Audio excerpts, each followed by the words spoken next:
patok na food street hub dito sa Manila. Kung meron to Tondo, yan yung Ugbo, meron naman dito sa may University Belt. Maraming mga food stall, puno ng iba't ibang kainan at ihaw-hiyaw mula sa classic street food hanggang sa mga trending food trips sa social media. Napakaganda nito dahil student-friendly prices dahil malapit ito sa pamantasan tulad ng UST, FEU at NU. Abot kaya ang mga presyo ng pagkain. At maganda rin ito pang late night vibe dahil open air setup na madalas bukas mula hapon hanggang hating gabi. Ngunit, nagkaroon dito ng issue na sinabi ni Yorme after daw ito mabuksan sa publiko, naging dugyot. Ito, kumbaga maraming basura, kalat-kalat yung mga natitirang mga pagkain. Kaya naman agad inaksyon ni Yorme to na kailangan malinis at ma-maintain ito. Pero ngayon, ang laki ng pinagkaiba. Boulevard?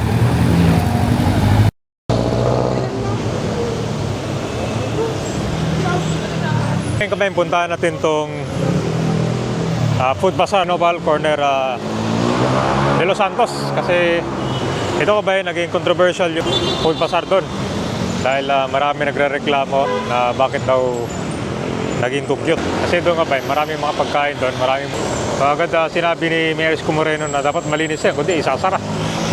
So yan yung pupuntahan natin, dito lang yan sa Pinoval, Espanya, mga 5 minutes walk, nandun na tayo.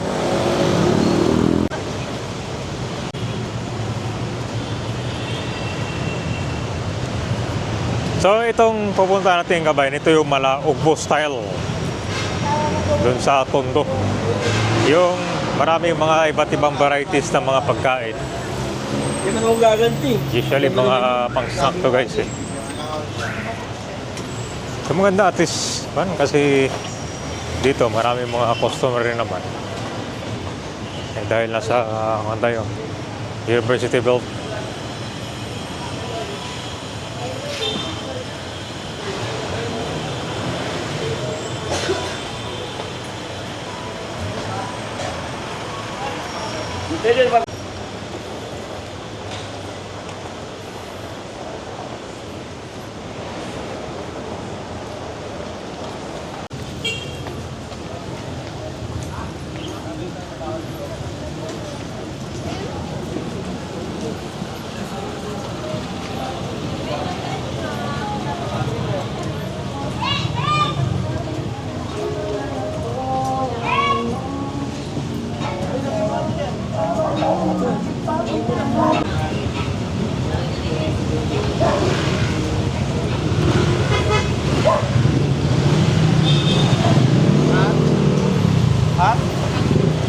Yep. So meron ng dito ay garbage na.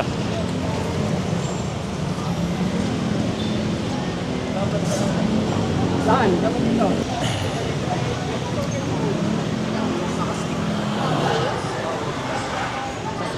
So dito na kayo magtapon sa Kangabayan sa gitna, no? Meron ng kanyang basurahan. Yun, no? Napaka-ganda dito, guys. Talagang konto. Patok na ba? Pang food tripan. So, dapat lang i-maintain yung kalinisan dito. Kasi marami mga dito, customer eh. Yan na, nasa organizer sa ngayon ito.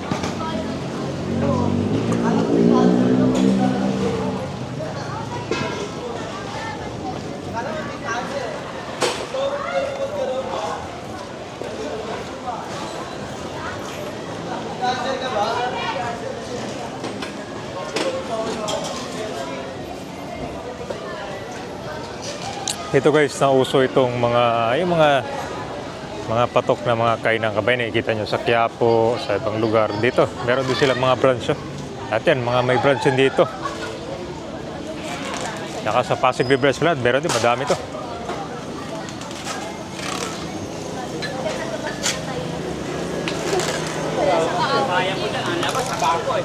Yan, ito yung mga bago guys. Ito kayo magtapon na.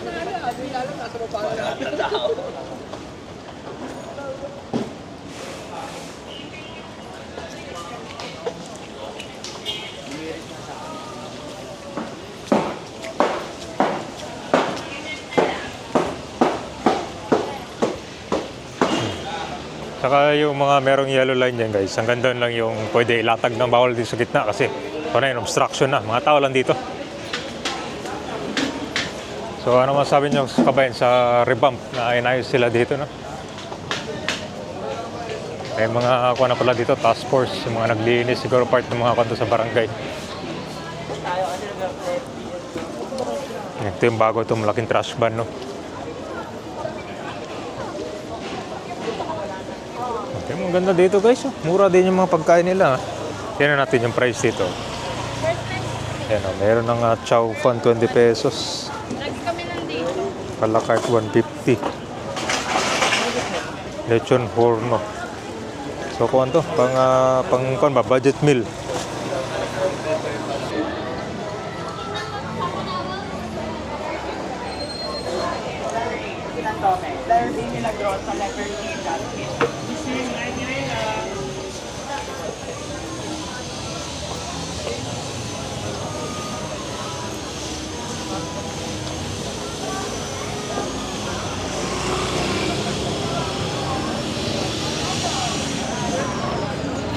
Ayan guys, oh, tapat mo, linis mo. Tara,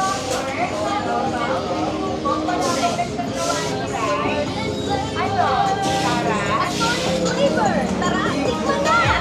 100 pesos lang! Ito mga barbecue nila guys. Oh. Malalaki din yung servings.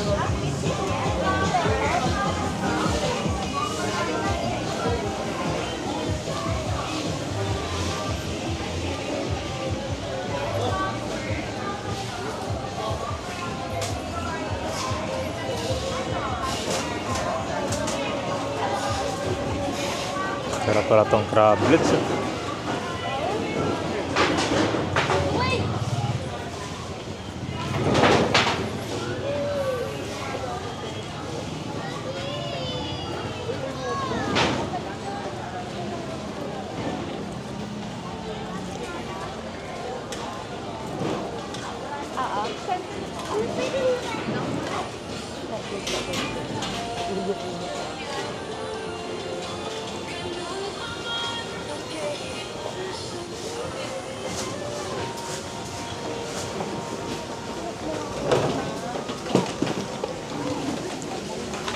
Ulog te.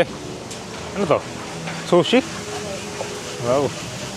Sushi, for 100. Dapat 100. 40.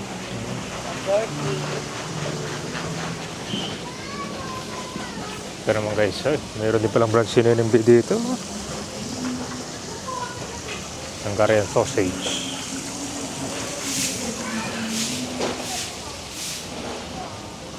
Meron na rin siyang drinks. Dito yung dulo ng ano to?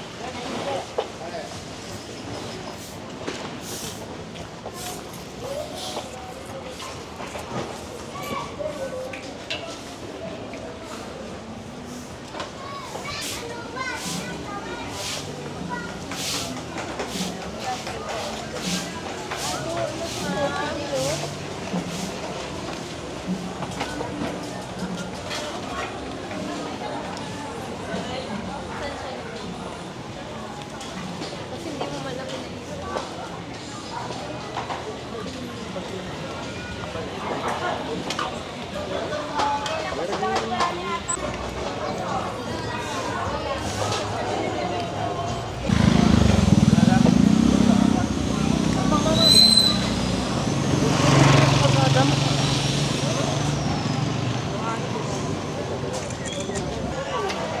So ayan guys, 5 PM hanggang 12 AM. Para pa lang kung dito guys. Midnight. 5 PM hanggang 12 AM. So ganitong oras sa na to, 4:30 nagsisimula sila maglatag dito. Pero kung pa rin ha, pag weekends, talagang dinadayo to.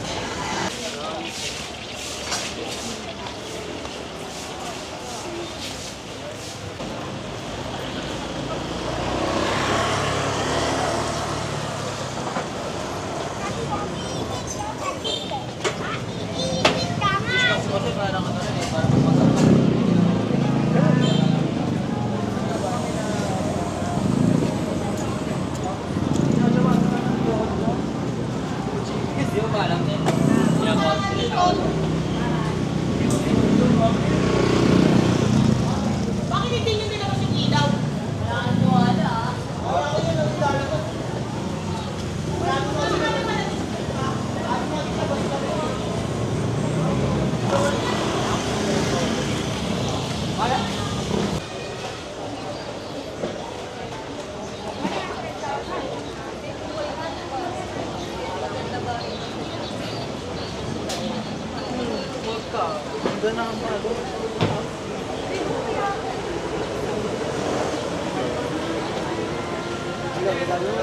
Sa inyo, sir, dragon fruits po, lemon juice.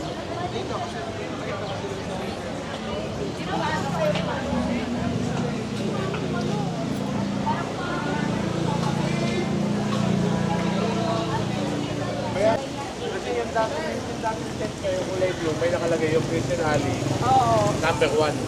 May number din, first one. Eh, yung dati Nung meron, napalit ni kapitan nito, basta na. meron pa rin yung alam ko eh.